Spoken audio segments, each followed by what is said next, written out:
Hello everyone. I hope everyone's doing well. Well, I was gonna show, I got a package in from Jolly Peanut and I didn't know it was from him, and I opened it up. Once I opened it up I realized it was from him. Um, but I thought, well, while I'm doing that, I'll show these quote unquote Yale key blanks that I got in from eBay, and that got me into my box of projects of locks and stuff, and I had this lever lock up here, this Miller that I had taken apart before, and I was just looking at the mechanism, and there's a coiled spring that goes from here to there that's contained when you have the cover on. But I was looking at that and I was messing around with it. I went, oh, that's pretty cool. And I saw that this lever right here was on top of the other, and I was going to put it on top of this one, the spring for this lever. I was going to put it on top of there when the spring for this one went beer, and of course I had it in my lap and I didn't have bubble wrap down on the floor or anything.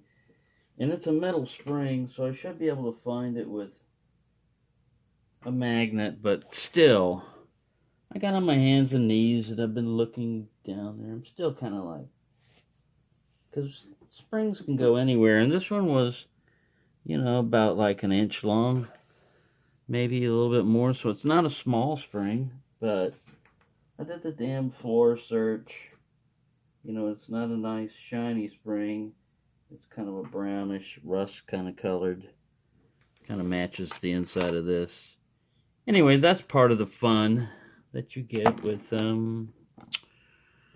messing around with locks. I was looking at it, ooh, and I was going to put the spring on here, and I was going to manipulate them and see how you could, do a 6 lever. When I was getting all into that, basically, when I lost that spring. So now I got to go find that later on. But anywho, the reason why I was digging into that box is because I had those blanks, and I've got a lot of these locks, like this old Corbin Ironside.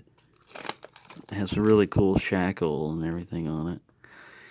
I'd like to put that one together and maybe use one of these keys if it'll fit it.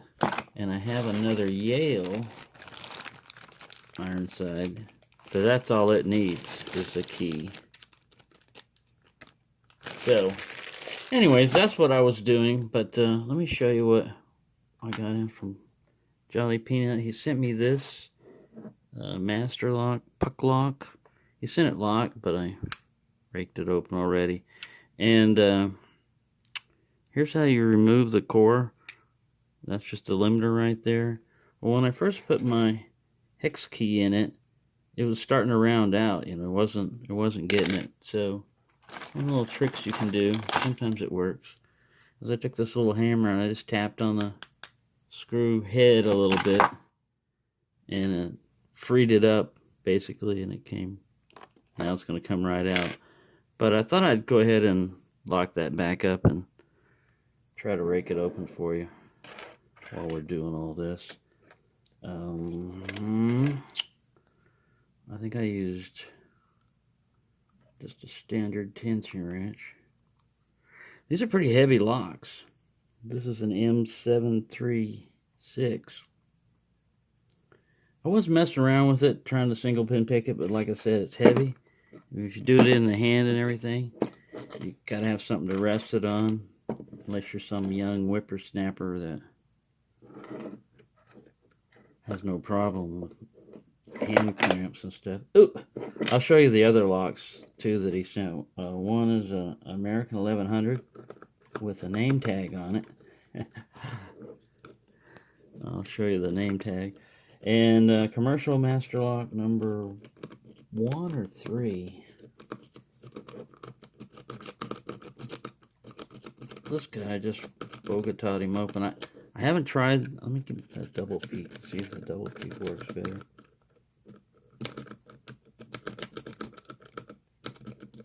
See, with a triple peek, you're hitting all those. You're kind of like using it like a rake. Well, I mean, you're using it as a rake, but it's hitting I don't know where my double peak went. Well, we'll just have to keep doing. There he is. This one, for me, sometimes works better because you can manipulate it around without. I run the risk a lot of times when I'm doing Bogota. I'm not always doing the rake, which is back and forth. Sometimes I'm doing a little bit of rocking, and you really got to be careful with the Bogota when rocking, because right there is where you're going to break it. It's a stress point, and it's usually not too bad when you're going in and out, back and forth. This guy's resisting now. I raked him open pretty easily. Of course, that was off camera. And I've only done it once. Figures. I'm in an awkward position too. I'm trying to hold this puppy. Here comes all the excuses. But yeah, if you get into that situation, just reset the lock, try it again. Maybe overset somebody. Oh, look. See how easy that was? Just wiggle, wiggle, bam. Alright. So yeah, that's what I mean. I like this guy sometimes because the length of it, it's the same frequency. It's just like a one hump, or you know, like a double hump and everything. It's the same frequency as a Bogota. It's just shorter. And what that does is this one, you got more. It's more leverage. You're hitting more pins and everything, but it's more designed for like a raking attack. When you start doing rocking, you're better off with something that can just hit several pins or something. Anyways, that's my theory. And I'm sticking with it. Alright, I don't want to make this a decades-long video, but I'm going to get to this. Yeah, my buddy went up to Minnesota, so I won't be snagged anytime soon. Like maybe a week or so. I should be alright. Take me out of my element. So there's your little, this is the locking lug. And it's held in with like a roll pin. I gotta watch that I don't 180 this guy. But I don't have a key. I want to leave it like this. Yeah, I think I'm gonna have to, I would have to roll pin punch this guy out. And I really don't have the stuff for that. There's another little Allen key back here. But I don't see what it holds. I mean, it goes down into this. Strange. That's odd. That might be the core holder too. I didn't know, but then you'd still have to push that out. Yeah, you're gonna need to take this guy off if you want to gut it. And I don't have those capabilities. I thought I was gonna gut it. Sorry about that, but it doesn't look like it. So we'll put him back in there. Let him function as a lock. But it's pretty cool design. There's not much you can grab onto it, like bolt cutters or anything else. And this is kind of recessed. I imagine you can drill this. I bet because it's a master lock, I bet it doesn't have any drill protection for the pins and stuff. And that's probably the way people get into these things. Illegally or fast. But with a master lock, we should just try raking. It's not going to take you very long. Most of them. And this guy's flush, so that, you know, when it's tightened down, this thing came out flush. And it just sits like, here's your little hook that just goes in like that. Tink. Maybe like this, so that the symbol stands up. Tink. The last time I was at my job, they had a trailer that came in from Oklahoma that was doing the roofing and stuff, and they had one of these on the side door. It was a little side access door, and then on the back it had a bar, and it had two of these, one on each side, and they weren't master lock, they were Trimax or something like that. Anyway, on these four little keys that I got here, it's kind of like a buyer beware thing. They showed, you know, Yale, like it's genuine Yale keys. And this one's stamped, you know, Yale and Town Manufacturing Company. This one's a little bit thicker. Doesn't say anything on it. This one's a little bit thicker. Doesn't say on it. And usually Yale has those 3 holes, you know, not like a single hole. And then this one says Canada. I don't know if you can see that. Canada. Oh, Canada. It has Canada on it. It really doesn't matter. I mean, it's that shape, but I mean, if you're trying to semi-restore a lock to its original look and everything, this looks more like the period of type key and everything, but it's not a Yale key. As far like the old one, I don't know if I got one of those little dry circle ones lying around. Anywho, I just thought I'd share that with you. I was going to get this guy. This is a commercial master lock number 3 that, I think it's number 3. No, it's a number 1. The difference between a 3 and a 1 is, I think, the size of the shackle. On a commercial, you'll see it has written commercial on top of it. It'll have a rubber bumper on top and below. This is a Master Lock 21, but this is kind of like what the standard ones look like. They just have a bumper down there. And it has this kind of like standoff core limiter type of thing, or turn limit thing, that a standard one, well, this one has that because it's a Model 21. Dig one up here. There we go. This is all you'll see on a regular. See, the shackle's thicker on a number 1. It's the only difference between that. See how it has one rubber bumper on this one. But inside, the cores are identical. There's no security pins on the commercial. There's no extra pins. That's all they're doing, is adding a rubber bumper, stamping the word commercial on it, and putting a different end plate on it. On the master lock set. There you go. And this one, he's already given a name to it. I have another one of these, almost identical to this, with the key. It's a different date code, but it's the same thing.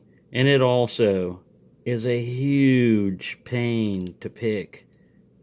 This is the bitting on this one. It's got those low 7s and everything. This one should be fairly easy to pick, simply because they didn't put their lowest cuts or their highest cuts down here on the end, protected by low ones that you'd have to reach around. So, but your overset trap right there on pin 1 is what gets you on this guy a lot. Anywho, he sent that one. I'll try to pick that one later on. And he sent me some graphite.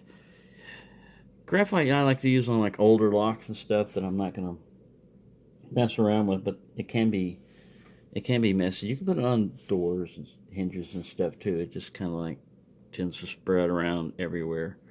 I think the preferred lubricant and stuff is like Houdini and stuff like that. All right, but if you didn't have a flat key like this, and you were going to try to rekey one of those old locks that needed a flat key, well, sometimes they send this crap to you, and I got this in the mail the other day.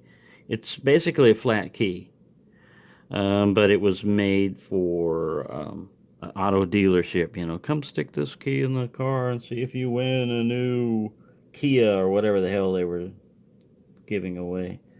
You can make keys out of that, and I've got. Like I said, I can't find a lot of stuff nowadays, but I can't find the other lock where I made one of these keys. But this would look better, you know, as far as like period wise, to have something. It has the shape. I guess if you really wanted to, you could just take a little drill and drill another hole here, another hole here, and you'd have that almost tri-circle look. But anyway, that's what I'm up to. That's what I've been doing. I hope everyone's doing well and enjoying themselves. And sorry for taking a, like Paul Springett says, another bloody 15-minute video. Oh, well, since I'm going along in with it anyway, you know how you get these like magnesium fire starters? This is the one that they give you in the military. The ferro rod is kind of like deteriorating. I didn't chip that off. It's scratched by itself. Well, you can order magnesium bars and stuff. This is only like $2 or something like that. And then for your sparking insert, this is just, you can get 2 of these for $1, but they were trying to sell just one of these things. They call it a flint sparker for like $7 and something on eBay. Yeah, it was made out of brass and this was made out of plastic, but still, you know, there's a sparking insert for you. It's only like about 50 cents or $1. Uh-oh, I put him in wrong. There we go. Yeah, but this is a... I think he may be out of... I'm putting it in backwards. There we go. Idiot proof. But this is refillable also. A little butane. It's called a clipper. It's got a little bulldog in there. So there you go. Just some on the cheap way of doing things. Like this right here will cost you like $12, $13. You can get Walmart versions for like $5 or $6, or you can just get the magnesium. They even sell the magnesium already shaved in little bags, or little Ziploc bags. So with this stuff, all you need is a spark, and boy, that shit burns quick. Just have the proper tinder ready. So there you go. Thought I'd throw a little of that crap in there with it there for you. So thank you for watching, and happy picking, everyone.